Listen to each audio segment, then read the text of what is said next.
वो तो खुद ही छिचोरी है और जब हमारे सामने आ जावे ना तो थप्पड़ इतने कर दे उसके। अपने पैर पर कुल्हाड़ी मारने वाली कहावत तो आपने सुनी ही होगी। जी हाँ दोस्तों, इस समय कंगना का भी यही हाल चल रहा है कि उनकी खुद की हरकतें उन्हें ऐसे गड्ढे में डालने में लगी हुई हैं जिससे निकलना किसी के भी बस की बात नहीं है, फिर चाहे वो खुद प्रधानमंत्री ही क्यों ना हो। क्या एक सांसद का दर्जा मिलने के बाद इंसान अपने आप को कानून से ऊपर समझने लगता है, या फिर अपनी ही कई बातों के जाल में इस कदर उलझ जाता है कि बाहर निकलने का हर रास्ता बंद हो जाता है। बॉलीवुड की दो बेहद मशहूर अभिनेत्रियों के बीच यह जंग अब सिर्फ फिल्मी ड्रामा नहीं रह गई है, बल्कि ये बन चुकी है राजनीतिक शक्ति और एक ऐसी गंदी बयानबाजी की दास्तान जिसने पूरे देश को हैरान कर रखा है। आज की इस वीडियो में हम एक ऐसे ही काले सच का पर्दाफाश करने वाले हैं जो सोशल मीडिया के इस चमचमाते पर्दे के पीछे छुपा हुआ था। जब कंगना रनौत ने सोनाक्षी सिन्हा के खिलाफ मोर्चा खोला तो उन्हें लगता था कि वो एक बार फिर हीरोइन बनकर उभरेंगी, लेकिन क्या आप जानते हैं कि पर्दे के पीछे एक ऐसा गुप्त मास्टर प्लान तैयार हो चुका था जिसने कंगना रनौत के पूरे राजनीतिक और फिल्मी करियर को हमेशा के लिए खतरे में डाल दिया। दोस्तों, एक तरफ नीट परीक्षा का महा आंदोलन चल रहा था, दूसरी तरफ जंतर मंतर पर लाखों युवाओं का आक्रोश उबल रहा था। इसी बीच कुछ ऐसा हुआ जिसने पूरी देश की राजनीति को बदल कर रख दिया। आखिर वो कौन से बड़ा राज है जिसे अब तक दुनिया से छिपाया जा रहा था, और क्यों ये कहा जा रहा है कि कंगना रनौत अब ना घर की रहीं और ना घाट की। इस वीडियो के हर सेकंड में आपको वह कड़वी सच्चाई देखने को मिलेगी जो भारत की मीडिया भी दिखाने से डर रही है। इसलिए अपनी कुर्सी की पेटी बांध लीजिए, क्योंकि आज आप इस विवाद का सच देखने वाले हैं जो आपके होश उड़ा देगा। जब हर कोई शांत था तब कंगना ने मीडिया के सामने आकर एक ऐसा बयान दे दिया जिसने आग में घी डालने का काम किया। उन्होंने प्रदर्शन कर रहे युवाओं और नई पीढ़ी को सीधे तौर पर गटर छाप पीढ़ी कह दिया। उनका कहना था कि ये युवा भटके हुए हैं और इन्हें खुद नहीं पता कि ये क्या कर रहे हैं। ये बयान कोई साधारण टिप्पणी नहीं थी, बल्कि ये लाखों उन छात्रों के मुंह पर एक तमाचा था जो दिन रात मेहनत करके अपने सपनों को सच करने की कोशिश कर रहे थे। कंगना रनौत के इस विवादित बयान के पीछे दो बहुत बड़े मकसद छुपे हुए थे। पहला मकसद था अपनी पार्टी की नजरों में खुद को एक वफादार सिपाही साबित करना, और दूसरा मकसद था देश के युवाओं के प्रति अपना पुराना खुन्नस बाहर निकालना। लेकिन कंगना यह भूल गई थी कि ये आज का दौर है जहां छोटी सी गलती भी पूरे साम्राज्य को हिलाकर रख सकती है। युवाओं का गुस्सा जो पहले शिक्षा मंत्री के खिलाफ था अब पूरी तरह से कंगना रनौत की तरफ मुड़ चुका था। सोशल मीडिया पर हर तरफ कंगना के इस बयान का विरोध होने लगा। देखते ही देखते यह एक जन आंदोलन में बदलने लगा। लेकिन असली मोड़ तो तब आया जब इस पूरे मामले में बॉलीवुड की दबंगल यानी सोनाक्षी सिन्हा की एंट्री हुई। जब पूरे देश का युवा कंगना के बयान से आहत था, उसी समय सोनाक्षी सिन्हा ने बिना किसी डर के छात्रों के समर्थन में कदम रखा।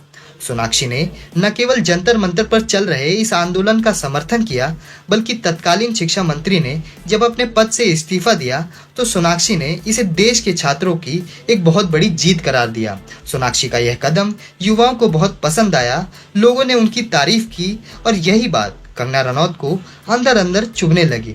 उन्हें बर्दाश्त नहीं हुआ कि कोई दूसरी अभिनेत्री इस पूरे मामले में वाहवाही लूट गई और जनता की नजरों में हीरो बन गई। यहीं से शुरू हुई एक ऐसी जंग जिसने नीचता की सारी हदें पार कर दी। जब कंगना को लगा कि खेल उनके हाथों से निकल रहा है तो सोशल मीडिया की आड़ में एक बेहद शर्मनाक साजिश रची गई। एक यूजर ने इंटरनेट पर सोनाक्षी सिन्हा के खिलाफ एक बेहद अमर्यादित भाषा का इस्तेमाल करते हुए उनके शरीर की बनावट का मजाक उड़ाया और उन्हें अपमानजनक शब्दों से संबोधित किया। इस घटिया पोस्ट में सीधे तौर पर सोनाक्षी की काया पर भद्दी टिप्पणियां की गई, और हद तो तब हो गई जब कंगना रनौत ने आधिकारिक अकाउंट से उस बेहद शर्मनाक और अपमानजनक पोस्ट को लाइक कर दिया। एक जिम्मेदार नागरिक और सांसद होने के नाते जिस इंसान को मर्यादा का पालन करना चाहिए था, वही इंसान इंटरनेट पर आके किसी दूसरी महिला की देह का मजाक उड़ाने वाली पोस्ट को बढ़ावा दे रहा है। कंगना रनौत का ये लाइक जैसे ही जनता की नजरों में आया, पूरे देश में एक नया बवंडर खड़ा हो गया। लोगों ने जब देखा कि एक सांसद दूसरी अभिनेत्री के खिलाफ नफरत फैला रही है तो सोशल मीडिया पर कंगना की थू-थू होने लगी।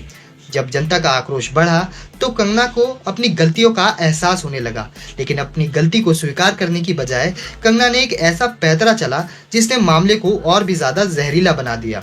कंगना ने अपनी सफाई में एक नया वीडियो जारी किया और कहा यह सब सिर्फ एक अफवाह है और उन्होंने कभी भी किसी का देह का मजाक नहीं उड़ाया। सफाई देने के चक्कर में कंगना ने जो बातें कही उसने एक विवाद को एक बिल्कुल नया और खतरनाक मोड़ दे दिया। कंगना ने मुद्दे को भटकाने के लिए सीधा धर्म कार्ड खोल दिया। सोनाक्षी सिन्हा ने कुछ समय पहले ही एक दूसरे समुदाय के व्यक्ति से अपना विवाह किया था और कंगना ने इसी बात को अपना ढाल बनाने की कोशिश की और कंगना ने सोनाक्षी के निजी जीवन पर सीधे हमला करना शुरू कर दिया। उन्होंने कहा कि विवाह के बाद सोनाक्षी की पूरी सोच बदल चुकी है।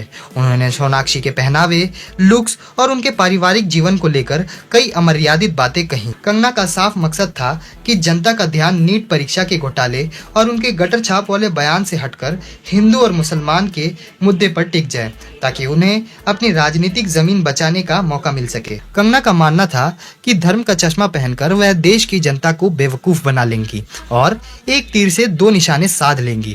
पहला निशाना अपने खिलाफ हो रहे विवाद को शांत करना और दूसरा निशाना सोनाक्षी सिन्हा को नीचे दिखाकर और फिर से खुद को रक्षक के रूप में पेश करना।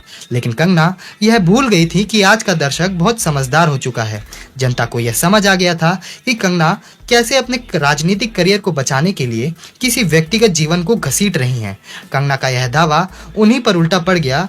जिस मास्टर प्लान से वो हीरो बनना चाहती थी, उसी मास्टर प्लान ने उन्हें खलनायक बनाकर खड़ा कर दिया। सोशल मीडिया पर जैसे ही यह मामला गरमाया, लोगों ने कंगना के पुराने पन्नों को पलटना शुरू कर दिया। कंगना के वो पुराने तमाम वीडियो जो इंटरनेट पर वायरल होने लगे, जिसमें वो खुद पार्टी करती हुई नजर आ रही थी, उन तमाम पुरानी बातों का जिक्र होने लगा जिसे कंगना छुपाना चाहती। लोगों ने सवाल किया कि जो महिला अपने अतीत में न जाने कितने विवादों का हिस्सा रह चुकी हैं, वह आज किसी दूसरी महिला के चरित्र और उनके निजी जीवन पर उंगली उठाने की हिम्मत कैसे कर सकती हैं। जनता ने कंगना को उन्हीं लहजे में करारा जवाब दिया और उनके पुराने बयानों की धज्जियां उड़ाकर रख दी। दोस्तों, यह विवाद केवल दो अभिनेत्रियों के बीच की लड़ाई नहीं रह गया था, बल्कि यह मुद्दा संसद तक पहुंच चुका था। विपक्षी दलों ने इस मुद्दे को हाथ में लिया और सरकार से सवाल पूछना शुरू कर दिया कि आखिर एक सांसद को देश के युवाओं को अपमानित करने का अधिकार किसने दिया। संसद के गलियारों में कंगना रनौत के इस्तीफे की मांग बढ़ने लगी। शिक्षा मंत्री के इस्तीफे के बाद पूरी गाज अब कंगना रनौत के ऊपर गिरती हुई दिखाई दे रही थी। कंगना अपने ही बुने जाल में इस कदर फंस चुकी थी कि अब उनकी ही पार्टी के नेता उनसे दूरी बनाने लगे थे, क्योंकि कोई भी इस विवादित मामले में अपना नाम खराब करना नहीं चाहता था। कंगना रनौत का ये पूरा बर्ताव इस बात का सबूत है कि जब इंसान के पास ताकत और पद आ जाता है तो वह अक्सर यह भूल जाता है कि जनता ही उसे बनाती है और जनता ही उसे गिरा भी सकती है। युवाओं को गटर छाप कहना और फिर एक महिला साथी के खिलाफ इतनी घटिया बयानबाजी करना कंगना को भारी पड़ चुका था। आज की स्थिति यह है, ना तो उन्हें फिल्म जगत से उतना सम्मान मिल रहा है और ना ही राजनीति में उन्हें कोई गंभीरता से ले रहा है। वह जिस मुकाम पर खुद को खड़ा पाना चाहती थी, वहीं से वह बुरी तरह नीचे गिर चुकी हैं।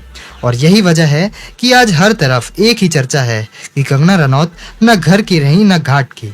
इस पूरी दास्तान से एक बात तो बिल्कुल साफ हो जाती है कि किसी को भी नीचा दिखाकर खुद को ऊंचा बनने की कोशिश हमेशा इंसान को विनाश की ओर ले जाती है। कंगना ने सोनाक्षी को टारगेट करके जो षड्यंत्र रचा था, वह पूरी तरह से बेनकाब हो चुका है और उसके पास अपनी रक्षा करने के लिए कोई रास्ता भी नहीं बचा। क्या आपको लगता है कि एक जनप्रतिनिधि होने के नाते कंगना रनौत को तुरंत अपने पद से इस्तीफा दे देना चाहिए, या फिर आपको लगता है कि राजनीति का यह गंदा खेल इसी तरह चलता रहेगा?